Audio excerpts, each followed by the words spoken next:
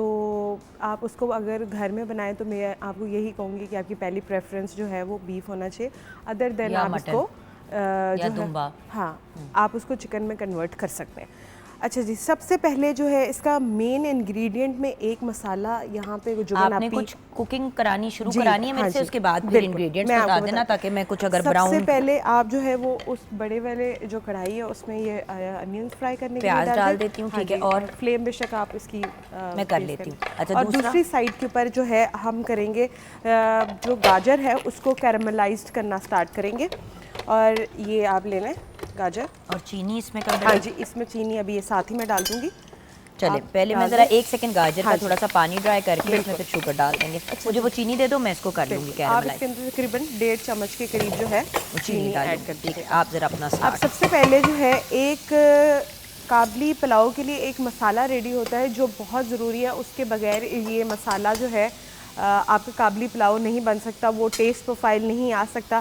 تو اس کے لیے جو ہے میں 1 kg کی ایک بنا رہی ہوں ریشو, اور میرے پاس 1 kg سیلا رائس ہے. اس میں جو ہے باسمتی رائس نہیں یوز ہوتے, آپ نے اس میں سیلا رائس ہی یوز کرنا ہے, جس کو تقریباً میں نے 1 سے 1.5 گھنٹہ پہلے جو ہے وہ سوک کر کے رکھا ہوا ہے. اس کے ساتھ جو اب یہ مسالہ ہے اس کے لیے کالا زیرہ جائے گا اس کے اندر, اس میں سفید زیرہ جائے گا, بڑی الائچی, چھوٹی الائچی ڈال کر آپ نے جو ہے لونگ اور سنمن ڈال کر آپ نے اس کو اچھی طریقے سے جو ہے وہ پیس لینا ہے. اور پیسنے کے بعد یہ 2 سٹیپ میں جو ہے یہ ڈلے گا. ایک جب ہم اپنا میٹ کوک کریں گے تب ڈلے گا, اور ایک جب بالکل ہمارے رائس دم کی طرف جانے لگیں گے اس وقت ہم یہ مسالہ ایڈ کریں گے. اس کے بعد اس کے اندر تقریباً آدھا کلو کے قریب جو کہ ہے 2 بڑے سائز کی گاجر, آپ اس کو کدوکش کر کے جو ہے اس طرح سے کیرملائز کریں گے. جب وہ اچھی طریقے سے ایک اس کے اوپر گلیس آ جائے گا تب تک جو ہے ہم اس کو تھوڑا سا کلر دیں گے. اس کے بعد میرے پاس یہاں پہ جو ہے وہ کشمش ہے, آپ چاہے تو جو ہے گرین والی کشمش بھی ڈال سکتے ہیں, لیکن اگر آپ مارکیٹ میں بلیک ریزنز اویلیبل ہیں تو آپ وہ والے ڈالیں. کالی کشمش, اس کا ذرا کلر اور اس کا فلیور جو ہے وہ بہت اچھا سا جو ہے وہ اس میں آتا ہے. اب بات کر لیتے ہیں اس کے سٹیپ کی.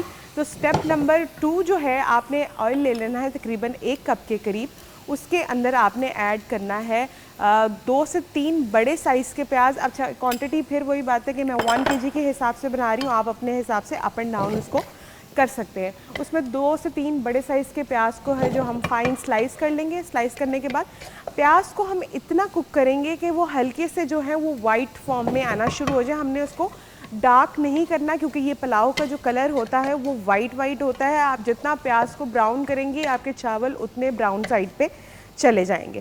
ساتھ ہی جیسے ہی پیاز تھوڑا سا فرائی ہو جائے گا اس میں ہم یہ چکن ایڈ کریں گے. چکن کے ساتھ اس میں نمک جائے گا, ساتھ میں اس کے اندر جو ہے یہ مسالہ میں ایڈ کروں گی. اچھا اس میں مسالے کے اندر جو ہے وہ کالی مرچیں جو ہے ثابت کالی مرچیں وہ بھی ہیں, اور ساتھ میں تھوڑی سی اس میں کالی مرچیں اور ایڈ کروں گی کیونکہ یہ پلاؤ بیسکلی جو ہے وہ صرف کالی مرچوں کے فلیور کے ساتھ ہی انہینس ہوتا ہے.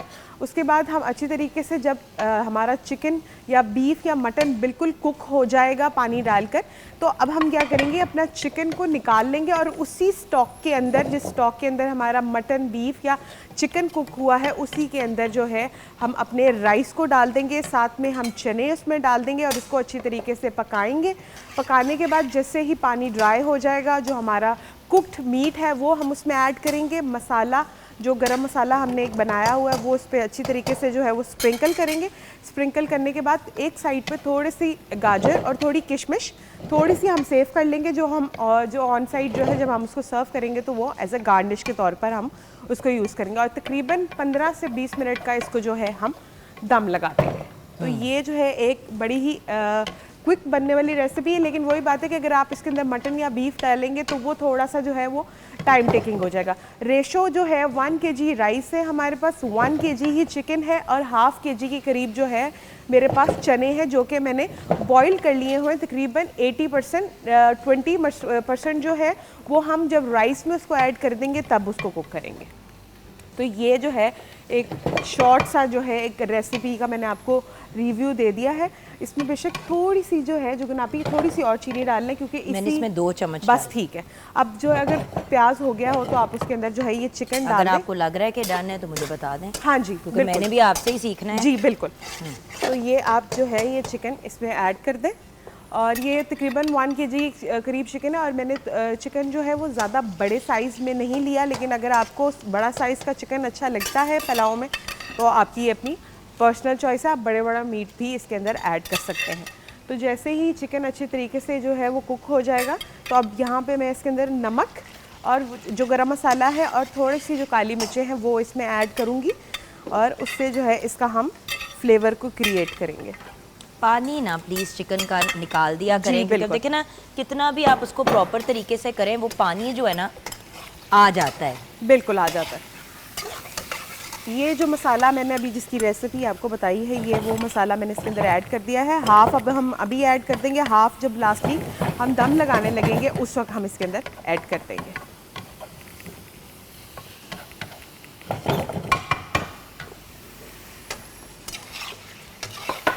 اور ساتھ میں اب اس کے اندر جائے گا نمک حسب ذائقہ،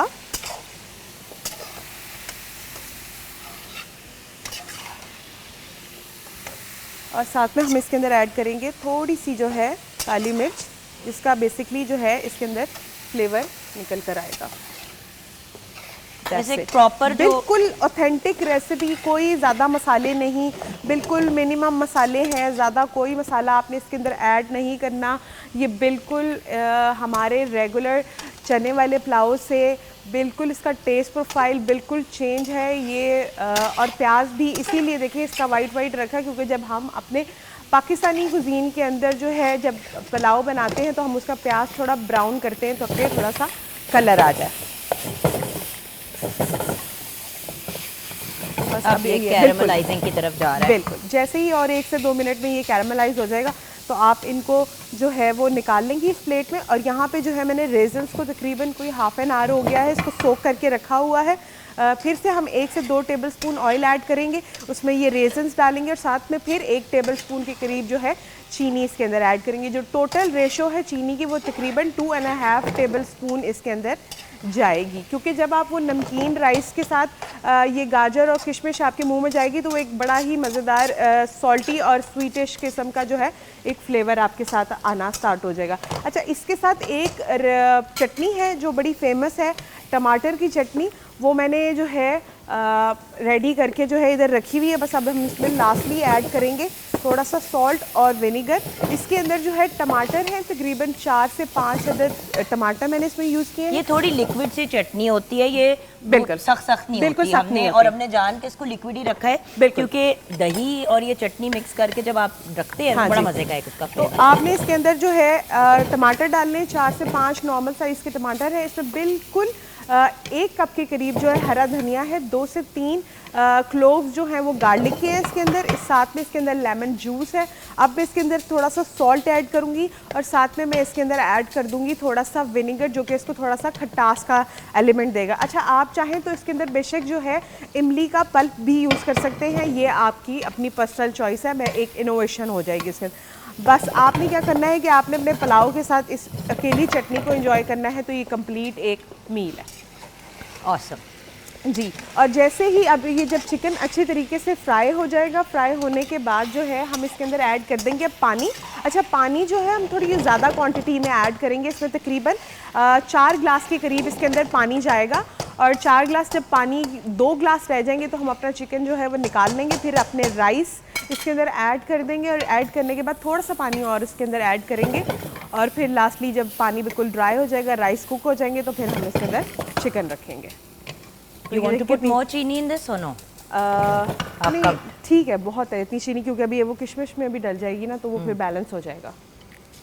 میٹھی ہے، میٹھی ہے نا، رائس دیٹس میٹھا، ہاں، بٹ وہ یہ اگر آپ نے تھوڑا سا اس کو اور فرائی کروانا ہے تو میں اس میں آئل ڈال دوں ہلکا سا، ڈال لیں تھوڑا سا اور فرائی۔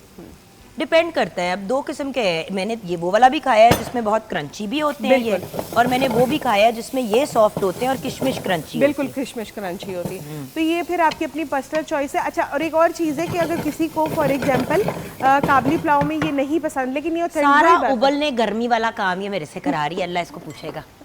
ابھی آگے میں نے باقی کی ٹرانسمیشن بھی کرنی ہے سارا۔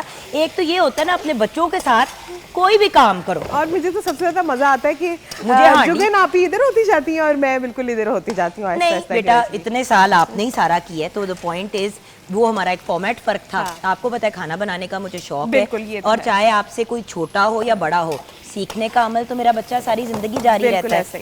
تو اگر مجھے آپ سے سیکھنے کا موقع مل رہا ہے تو میں اپنے آپ کو خوش قسمت کنسیڈر کر رہی ہوں. تو اس طرح سے جو ہے سمپل ہم اپنے جو پلاؤ کو ہے وہ ریڈی کر لیں گے. اب یہ جو ہے اور مزید 5 منٹ ہم اس کو صرف فرائی کریں گے, اور پھر ہم اس کے اندر پانی ڈال دیں گے, اور ساتھ میں ہم اس کو کوک کرنے کے لیے رکھ دیں گے. جب ہمارا چکن تقریباً 80% ریڈی ہو جائے گا اور 20% رہ جائے گا, تب ہم اس کو جو ہے لاسٹلی اپنے چاول کے اوپر دم میں رکھیں گے, اور اس کے بعد جو ہے تقریباً 20 سے 25 منٹ کا اس کو دم لگتا ہے رائس کو. اسی وجہ سے جو ہے بیسکلی ہم اس کے اندر جو ہے سیلا رائس یوز کرتے ہیں. بس جوگن آپ ہی نکال لیں. یہ آپ نکال. ہاں جی بالکل یہ اس میں آ جائے گا. جی اب آپ وہی سیم 1 سے 2 ٹیبل اسپون آئل ایڈ کریں اس کے اندر, اور میں یہ آپ کو پانی اسٹین کر دیتی ہوں. سو یہ چیزیں جو ہے نا ویورز, یہ وہ تیاریاں ہیں, یہ وہ پریپنگ ہے جو آپ نے کرنی ہے. اگر آپ یہ نہیں کریں گے نا تو اس کی پھر وہ والی لک نہیں نکلے گی. بالکل. ایک سیکنڈ, تھوڑا سا آئل مجھے گرم کرنے دو. پانی ہے اس کے اندر. ہاں اب تو ہم بھی ڈھیٹ ہو گئے. اچھا یہ یاد رکھیے گا کہ یہ بہت جلدی ہو جاتا ہے. بالکل. اور آپ اس میں چینی ایڈ کر لیں 1 چمچ نا. ہاں 1 چمچ ذرا بھر کے ایڈ کرتے ہیں. اب بالکل بس بہت ہے, اور یہ اچھے سے جو ہے کیرملائزڈ ہو جائیں گی. تو اب ہمارا جو ہے آلموسٹ جو ہے ہاف سے زیادہ کام جو ہے وہ ہو گیا ہے. اب بس ہم اس میں پانی ایڈ کریں گے, ساتھ میں چنے ایڈ کریں گے, اس کو پکنے دیں گے. جیسے چکن ٹینڈر ہو جائے گا ہمارا, اس کے بعد جو ہے ہم اس کے اندر چیزیں نکال لیں گے. پہلے چکن نکال لیں گے, اس کے بعد اسی پانی کے اندر چنے اور چاول ڈال کر اس کو کوک کریں گے. کوک کرنے کے بعد جب دم والی ہوگی اسٹیج, اس کے اوپر یہ جو ہم نے گرم مسالہ ریڈی کیا ہوا ہے وہ اسپرنکل کریں گے. چکن کو رکھیں گے, جو کیرملائز گاجریں ہیں اور کشمش میں جائے گا. یہ اب ریڈی ہے. بالکل. تو بس اب میں اس کے اندر جو ہے پانی ایڈ کر دیتی ہوں. تقریباً ہم 4 گلاس کے قریب جو ہے, یہ میں نکال رہی ہوں ورنہ یہ جل جائیں. جی نکال دیں. 4 سے 5 گلاس کے قریب جو ہے ہم اس کے اندر پانی ایڈ کر دیں گے, اور اس کو جو یہ ہے دیکھیں کشمش پھول گئی ہے. ہاں جی یہ دیکھیں کشمش پھول گئی ہے. ٹھیک ہے, اب اس کو کالا نہیں ہونے دینا. آپ نے اس کو اگر بلیک ہونے دیا نا تو یہ اس کا ذائقہ بہت ہی برا ہو جائے گا, وہ پھر جلا ہوا ٹیسٹ آئے گا. اور یہ جب آپ نکالتے ہیں نا باہر تو یہ تھوڑی سی اور جو ہے نا وہ کوک ہوتی ہے. ہاں بالکل, کیونکہ وہ کشمش ہے, اوپر سے شوگر ہے. شوگر کا کوکنگ ٹائم جو ہے وہ تھوڑا ٹائم لیتی ہے کوکنگ اپنی سلو کرنے میں. تو یہ جو ہے چھوٹے چھوٹے ٹپس اینڈ ٹرکس ہیں, یہ آپ نے فالو کرنے ہیں. تو اب ہم نے پانی ڈال دیا, بس اب اس میں صرف اب یہ اسمبلنگ ہے, اب کچھ بھی نہیں ہے. مین جو امپورٹنٹ کام ہے اور کس طریقے سے کرنا ہے وہ جو ہے میں نے آپ کو ساری ڈیٹیلز دے دی. اور یہ ہماری کشمش بھی اب میں نکال. جی بالکل کشمش بھی. I think it's thank you good enough. تو ہم یہ کرتے ہیں کہ اب نہیں, وہ تو آپ نے تو میرے ذمہ لگائے ہوئے نا یہ کام, تو ہم یہ تو کر ہی رہے ہیں ویورز. آف کورس اب ہم نے آگے بھی بڑھنا ہے, اور جیسے کہ آپ جانتے ہیں ہماری کوشش ہوتی ہے کہ اپنے پروگرام میں ہمیشہ عظیم ہستیوں کی اور ان لوگوں کی بات کریں جو ہمارے لیے رول ماڈلز ہیں. تو جب ہم رول ماڈلز کی بات کرتے ہیں تو سیرت مولا علی علیہ السلام اور سیرت سیدہ فاطمہ سلام اللہ علیہا, ان سے زیادہ بڑی ہستیاں کون ہیں؟ تو ان سے ریلیٹڈ بات کریں گے بریک کے بعد. آپ ہمارے ساتھ رہیے گا اور کلام سنتے ہوئے واپس آئیں گے.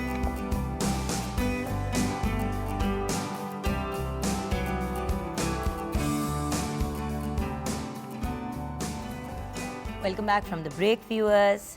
جیسے کہ بریک سے پہلے آپ سے بات کی کہ 3 محرم ہے, اور آج کا ہمارا ٹاپک ہے سیرت مولا علی علیہ السلام اور سیرت حضرت فاطمہ سلام اللہ علیہا. آج ہمیں گائیڈ کرنے کے لیے جو بہت ہی خوبصورت اور پیاری پرسنالٹیز ہمارے استاد ہمارے ساتھ ہیں, آئیے ان سے ملتے ہیں. سب سے پہلے میرے بہت ہی پیارے بھائی, ہمارے رمضان کے ساتھ ہی, ہمارے پورے سال ہی ہمارا علامہ صاحب کے ساتھ ایک بہت خوبصورت تعلق رہتا ہے. اور کیسے ہو سکتا ہے کہ جب ہم کہیں پہ بھی خراج تحسین یا اپنی عقیدت شو کرنا چاہ رہے ہیں وہاں پہ ہم علامہ صاحب کو نہ یاد کریں. تو علامہ سید حسن رضا ہمدانی ہمارے ساتھ ہیں, ہمارے بہت ہی پیارے بھائی, ریناؤنڈ اسلامک اسکالر. السلام علیکم بھیا. علیکم السلام ورحمۃ اللہ بہن.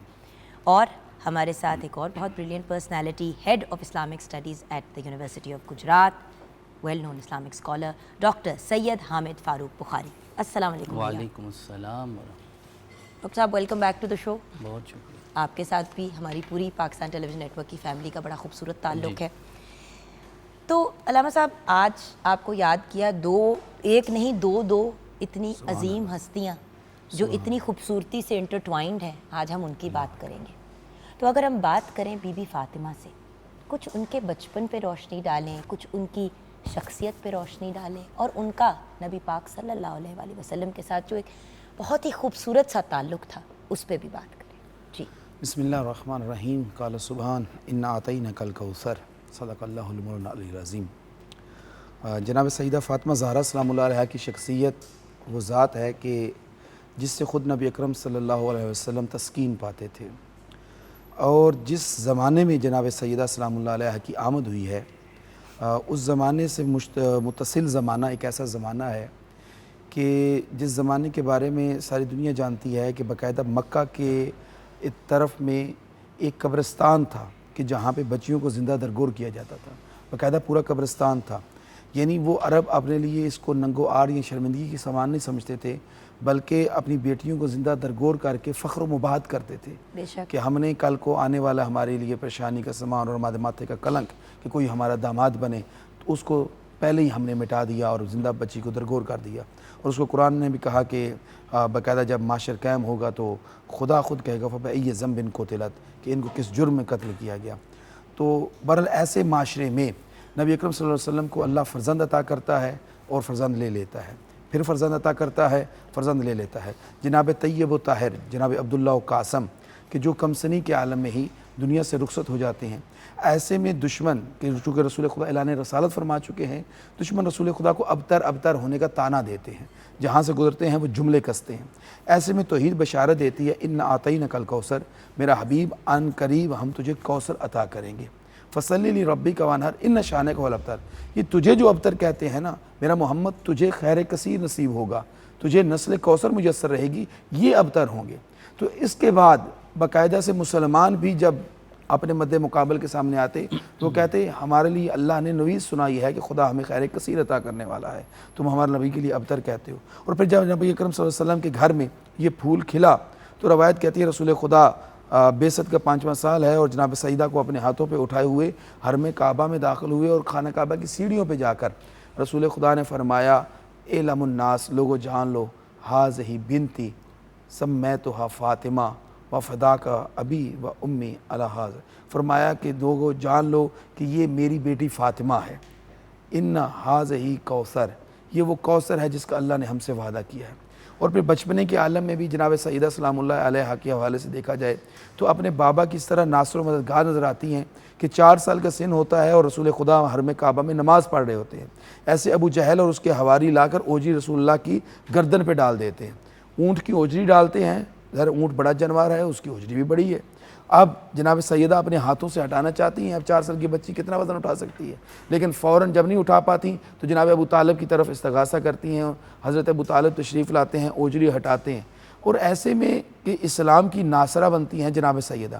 اور یہ بھی تاریخ میں موجود ہے، روایات میں موجود ہے کہ رسول خدا جناب سیدہ کو دیکھا کرتے اور فرمایا کرتے زہرا جب میں دنیا کے اور مملکت کے عرب کے قریش کے ظلم و ستم سے تنگ آتا ہوں اور اس کے بعد جب تیرے چہرے پہ نگاہ کرتا ہوں تو میرے دل کو تسکین ہوتی ہے کہ میرے دین کی حفاظت کرنے والے ہیں، اور وہ ذات کہ جس کا بچپن رسول کی گود میں گزرا ہو اور جناب خدیجہ الکبریٰ سلام اللہ علیہ کی گود میں گزرا ہو، وہ خدیجہ کہ جو ملکۃ الاسلام ہے، اور ان کو اس طرح سے پرورش کی کہ پھر ان کی گود میں پلنے والے 2 شہزادے جو جنت کے سردار ہیں، حسن و حسین، انہوں نے اسلام کے دفاع کے لیے اپنی جان تک قربان کر دی، اور حسین نے کربلا کھڑی کر کے بتا دیا کہ جس فاطمہ کے شیر کا اثر میں ہوں، خود فاطمہ کا مقام کیا ہوگا۔ بے شک۔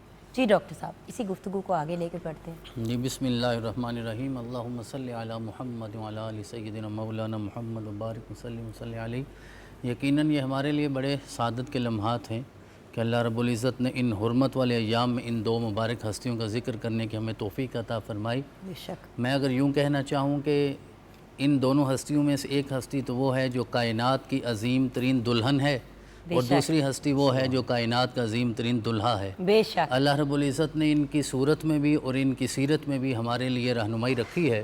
تو جس طرح قبلہ نے بڑا ہی خوبصورت آغاز فرمایا اور اس واقعے کی طرف کہ جب نبی اکرم علیہ تحیت و ثنا صحن حرم میں سجدے میں ہیں اور آپ کی مبارک پشت پہ اوجری ڈالی گئی اور بی بی پاک آتی ہیں اور اسے ہٹانے کی کوشش کرتی ہیں، پھر حضرت سیدنا ابو طالب علیہ السلام تشریف فرما ہو گئے۔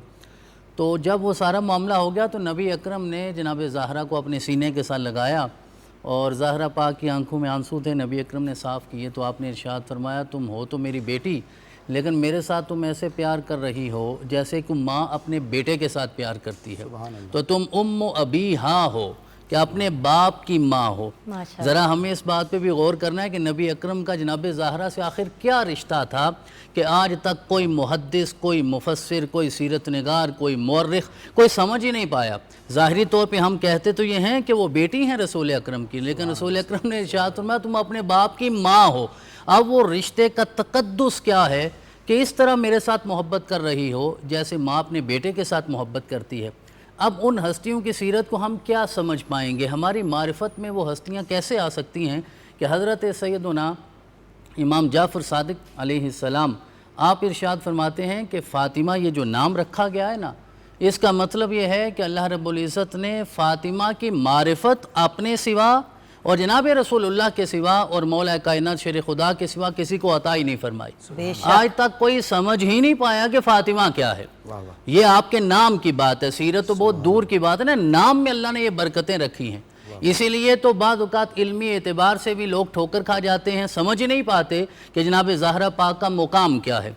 اور ایک روایت میں تو یہ آتا ہے کہ نبی اکرم نے ارشاد فرمایا کہ میں نے تمہارا نام فاطمہ اس لیے رکھا ہے کہ اللہ رب العزت نے آپ کو بھی اور آپ سے محبت کرنے والے اور آپ کی ذریت میں آنے والے سارے لوگوں کو جہنم کی آگ سے آزاد فرما دیا ہے، محفوظ کر دیا ہے۔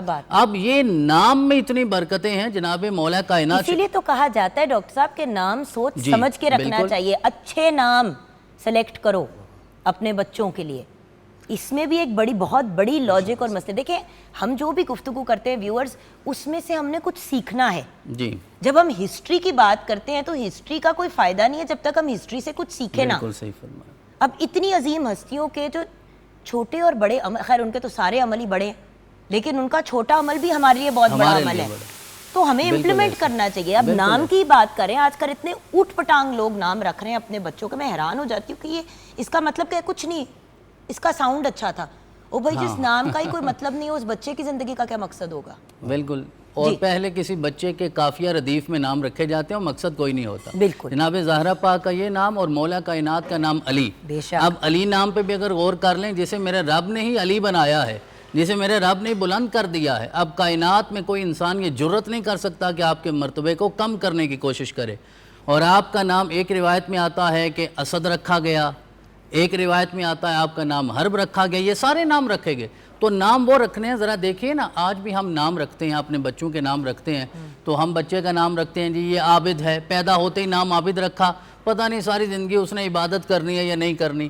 نام ساجد رکھا، پتہ نہیں اس نے سجدہ کرنا بھی ہے نہیں کرنا۔ اب یہاں دیکھیں جناب فاطمہ بنت اسد سلام اللہ علیہا نے نام رکھا اور بیٹے کا نام اسد رکھا، اور اسد کا مطلب ہوتا ہے شیر۔ جناب فاطمہ بنت اسد نے نہ تو بدر دیکھی ہے، نہ احد دیکھی ہے، نہ خندق دیکھی ہے، نہ خیبر کو دیکھا ہے، آپ نے وہ منظر نہیں دیکھے، بس بچہ اٹھایا تو کہا یہ میرا بچہ شیر ہے۔ اب ماں نے زبان سے وہ لفظ نکالا، میرے رب نے عملی طور پہ انہیں اسد اللہ بنا دیا، حیدر کرار بنا دیا نا جی۔ حیدر وہ شیر ہوتا ہے جو اپنے دشمن کو ایسے ختم کر دیتا ہے کہ اس کا نام و نشان بھی باقی نہیں رہتا، اور ضرب اتنی کاری ہوتی ہے کہ کئی نسلوں تک پھر اس کا درد محسوس ہوتا رہتا ہے۔ تو ان دو ہستیوں میں ہمیں جو بات سب سے واضح نظر آتی ہے وہ طہارت ہے، جس کے لیے اللہ رب العزت نے یہ آیت نازل فرمائی، انما یرید اللہ لیذھب عنکم الرجس اہل البیت ویطہرکم تطہیرا۔ اور جس طرح آپ نے فرمایا ہمیں بھی ان ہستیوں کے ساتھ جوڑ کر ربط قائم کر کے اپنی باطنی طہارت کا بھی سامان کرنا چاہیے، اور کیونکہ ہم ان کی سیرت سے ساری باتیں سنتے ہیں، ان کو مانتے ہیں بڑی ہستی، لیکن ان کی ہم ایک بات نہیں مانتے۔ دیکھیں ان کے عمل اور ان کے الفاظ دونوں میٹر کرتے ہیں، ہم تو دونوں میں سے کسی کو، مطلب صرف گفتگو کے حد تک۔ جی اب محرم الحرام ہے، ہم لوگ 11 دن، یا جو لوگ زیادہ احترام کرتے ہیں 40 دن، کچھ لوگ 2.5 مہینے، جس کا بھی جو طریقہ ہے، یہ ساری چیزیں ہوں گی، مطلب مجالس پہ بھی جائیں گے، سب کچھ کریں گے، لیکن ان سب چیزوں کا فائدہ کیا اگر اپنی زندگی میں کوئی بہتری نہیں لے کے آنی؟ اسی لیے تو ان کی سیرت کو انڈرسٹینڈ کرنا بڑا ضروری ہے۔ تو چلے پھر مولا کائنات کی طرف چلتے ہیں، مولا علی کی طرف پڑھتے ہیں، ان کی بچپن کی بات کرتے ہیں، پھر اس کے بعد جوانی کی طرف جائیں گے دونوں ہستیوں کی۔ جی یقیناً ان مولا کی علیہ پیدائش السلام ہی ظاہر ہے ان کے اقبال نے بھی کہا کہ بکعبہ ولادت بمس شہادت کثیرہ میسر یہ شہادت کسی کو نصیب نہیں ہوئی کہ جو اللہ نے حضرت امیر المومنین کو عطا فرمائی کہ کعبہ میں حضرت کی ولادت ہے. اور یہ امیر المومنین کا اعزاز ہے کہ جب دنیا میں تشریف لاتے ہیں تو ان کو گھٹی جو ہے وہ لابدان رسالت کی دی جاتی ہے. رسول خدا اپنی زبان ان کے دہن میں رکھتے ہیں اور وہ رسالت کے لاب کو اپنی گھٹی بناتے ہیں. اور پہلی نگاہ دنیا میں آتے ہی پہلی نگاہ آنکھیں بند ہیں, 3 دن تک حرم کعبہ میں بیوی کا قیام ہے, اور جب تشریف لاتی ہیں جناب فاطمہ بنت اسد کعبہ سے باہر اور رسول خدا تشریف فرما ہوتے ہیں تو ان کی گود میں اپنے فرزند کو رکھتے ہوئے نومولود فرزند کو فرماتی ہیں کہ اس نے نہ کچھ کھایا پیا ہے نہ ہی آنکھیں کھولی ہیں, اور جو ہی علی رسول خدا کے ہاتھ پہ آتے ہیں تو آنکھیں کھول دیتے ہیں. تو رسول خدا نے بھی ارشاد فرمایا یا علی خصصتنی بنظرک خصصت بعلمی, اے علی خصصت کا بعلمی, اے علی تو نے پہلی نظر کے لیے میرے چہرے کا انتخاب کیا, میں محمد اپنے علم کے لیے تیرا انتخاب کرتا ہوں. اور امیر المومنین کی زندگی میں دیکھیں کہ جب بچپنا آتا ہے وہ بھی رسول کے پہلو میں ہے. رسول خدا کے متعلق امیر المومنین فرماتے ہیں کہ میں رسول اللہ کی باہوں میں آرام کیا کرتا تھا, یعنی پرورش پائی تو رسول کی گود میں, اگرچہ ابو طالب کا بیٹا ہے لیکن پرورش رسول اللہ کی گود میں پائی ہے, جناب خدیجہ کی گود میں پائی ہے, انہی کے گھر میں پلے بڑے ہیں. اور جب پہلی منزل آتی ہے رسول خدا فرماتا ہے وَانذِرْ عَشِيرَتَكَ الْأَقْرَبِينَ, میرا محمد اپنے عزیز و رشتہ داروں کو بلاؤ اور ان کو خوف خدا دلاؤ. ان کو جب جمع کیا جاتا ہے تو جمع کرنے والا بلانے والا علی بن ابی طالب ہوتے ہیں. رسول ڈیوٹی لگاتے ہیں کہ عبد المطلب کی ساری اولاد کو سینہ خانہ ابو طالب میں جمع کرو. اب وہاں پہ وہ 42 افراد خانوادہ عبد المطلب وہاں پہ جمع ہوتے ہیں, اور ایسے میں رسول خدا اعلان فرماتے ہیں کہ تم میں کون ہے کہ یعاذرینی علی ھذا الامر, کہ جو امر میری طرف نازل ہوا ہے جس کو میں لے کے تمہاری طرف آیا ہوں, کہ کون ہے کہ جو اس امر میں میری پشت پناہی کرے, میرے بوجھ کو ہلکا کرے, یعاذرون بہذا الامر, کہ جو میرے اس بوجھ کو ہلکا کرے. تو ایسے میں رسول اللہ کے چچا موجود ہیں, چچا کی اولادیں موجود ہیں. ایسے میں تاریخ لکھتی ہے کہ 11 سالہ نوجوان کھڑا ہوتا ہے, وہ مخاطب کر کہتا ہے یا نبی و یا رسول اللہ, اے اللہ کے نبی, اے اللہ کے رسول, اگرچہ میں ان سب میں چھوٹا ہوں, میری ٹانگیں پتلی ہیں, میرے بازو کمزور ہیں, مگر میں آپ سے وعدہ کرتا ہوں میں آپ کے دشمنوں کے پیٹ پھاڑ ڈالوں گا, میں ان کے بازو توڑ ڈالوں گا. یا رسول اللہ میں آخری لمحے تک آپ کی مدد کروں گا. اور پھر علی نے وعدہ نبھایا, اور رسول نے بھی وعدہ کیا تھا کہ جو آج میری نصرت کا اعلان کرے گا وہ ہو وصی و خلیفتی و وزیری من بعدی, کہ جو میری مدد کا اعلان کرے گا وہ میرا وصی بھی ہوگا, میرا وزیر بھی ہوگا, میرے بعد میرا خلیفہ بھی ہوگا. تو پھر اللہ کے رسول نے بھی وعدہ کر لیا, علی نے بھی وعدہ کر لیا, اور پھر منزل غدیر پہ یہ 2 وعدہ وفا ہو گئے.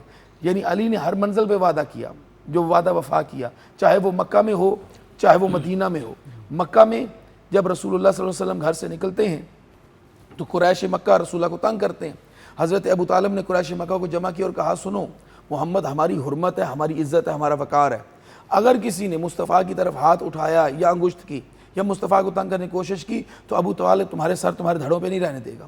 اب بڑے تو ڈر کے دبک گئے, مگر انہوں نے بچوں کو رسول اللہ کے پیچھے لگا دیا. اب رسول خدا جب پریشان غمگین گھر میں تشریف لاتے اور حضرت ابو طالب رسول اللہ کے چہرے پہ غم و حزن دیکھتے ہیں تو کہتے ہیں فرزند آپ کے چہرے پہ پریشانی ہے. کہا چچا جان عرب کے لوگ تو مجھ سے اپنے ہاتھ کھینچ چکے ہیں مگر انہوں نے بچوں کو میرے پیچھے لگا دیا ہے. تو حضرت ابو طالب مسکرا کے فرماتے ہیں پھر کیا ہوا کہ اللہ نے بھی ہمیں بھی تو ایک بچہ میسر کیا ہے.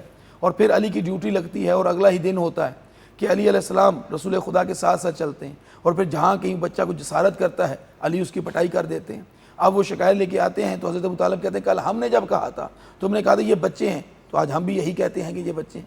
یعنی جوانی سے رسول اللہ کی نصرت و مدد کرنے کے لیے علی نے اپنے آپ کو آمادہ کیا. اور جب شب ابی طالب آتی ہے تو وہاں پہ بھی رات کے پہر میں حضرت ابو طالب بستر بدلتے ہیں, کبھی علی کے بستر پہ مصطفیٰ کو سلاتے ہیں اور مصطفیٰ کے بستر پہ علی کو سلاتے ہیں. اور پھر یہی پریکٹس جو ہے رسول خدا شب ہجرت کرتے ہیں کہ جب رسول خدا مکہ سے نکل رہے ہوتے ہیں تو ایسے میں علی کو اپنے بستر پہ سلا دیتے ہیں, اور علی بھی اس کمال سے سوتے ہیں کہ توحید فرماتی ہے وَمِنَ النَّاسِ مَن يَشْرِي نَفْسَهُ ابْتِغَاءَ مَرْضَاتِ اللَّهِ, کہ انسانوں میں سے ایک وہ بھی ہے کہ جو سویا اور سو کر اس نے خدا کی مرضات کو خرید لیا. اور علی فرماتے ہیں اس رات جتنے چین سے علی سویا تھا ایسا علی کبھی بھی نہیں سویا, اور تلواروں کی چھاؤں میں علی سوتے رہے. اور پھر علی کو یہ افتخار و اعزاز ملا کہ ناصر مصطفیٰ بن کے رسول کی ہمراہی میں رسول خدا کے ساتھ مسجد قباء بنانے میں بھی علی شریک تھے, مسجد نبوی بنانے میں علی شریک تھے. اب علی کی عظمت کو کوئی کیا تولے کہ جب سد الابواب ہو گیا, دروازے بند ہو گئے اور لوگوں نے کہا یا رسول اللہ ہمارے دروازے تو بند ہو گئے اور علی کا دروازہ کھلا ہے, تو رسول خدا نے جامع ترمذی کی روایت ہے 3727 نمبر حدیث کا نمبر ہے، تو رسول خدا نے فرمایا کہ لا یحلو کسی کے لیے حلال نہیں ہے اے یجنب فی المسجد کہ وہ مجنب ہو کے مسجد میں آئے، غیری و غیر علی سوائے میرے اور علی کے، یعنی میں اور علی وہ ہیں جو مسجد میں بھی مجنب کی حالت میں آ سکتے ہیں، باقی کسی کو اجازت نہیں، یعنی علی کا دروازہ کھلا رہا اور رسول کا مجھ سے ہے میں حسین سے ہوں، حسن مجھ سے ہے میں حسن سے ہوں. سبحان اللہ. یہی تو بات ہے ویورز، جب اپنے پلے یہ باندھ لیں گے نا تو ساری فرقہ بندی یہ وہ سب کچھ ختم ہو جائے گا. الٹیمیٹلی بات یہ ہے. چھوٹی سی بریک کے بعد واپس آئیں گے ڈاکٹر صاحب، پھر آپ سے بات گفتگو کا سلسلہ پھر جاری کریں گے. ویورز آپ ہمارے ساتھ رہیے گا.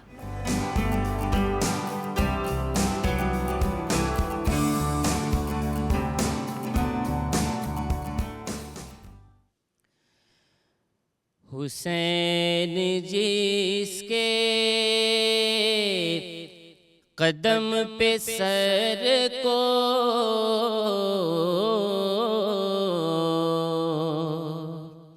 حسین جس کے قدم پہ سر کو جھکا رہا ہے وہ فاطمہ ہے.